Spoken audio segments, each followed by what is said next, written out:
Hi, Cami back with another episode of Fun with Google A to Z, and this time we are going to look at N is for Ngram Viewer. Now, what in the world is an Ngram, you ask? Well, essentially, it is a stack of words that have been compared together. So I'm going to come over to Google and type in Ngram, and the first thing that pops up is books.google.com, Google's Ngram Viewer, and that is exactly what we want.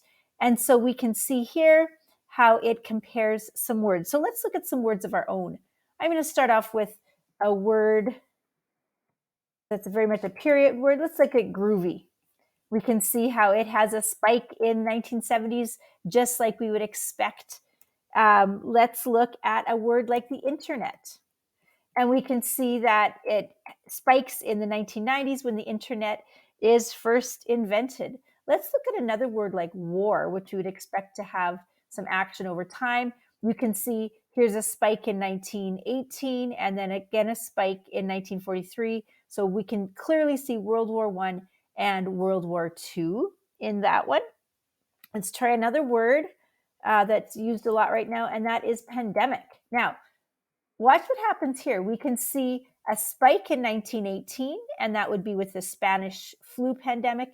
But then when we look over here, this is 2008, and you think, well, that just doesn't make sense. That is because if we come over here, our Ngram Viewer only goes till 2019. If I try to put 2022 in there, it tells me, oops, I have to go back to 2019. So that explains why pandemic does not go off the charts at the end of this graph. The graph ends before COVID-19. We can also compare some different terms. So if we go Barack Obama and Donald Trump, so you can see that Obama peaks when he's elected, and then Trump is off the scales up until 2018. And remember, this does not go till the end of his presidency. Now, we noticed that we have to only go up till 2019. Let's see what happens if we change this back to 1500. It goes back as far as 1500.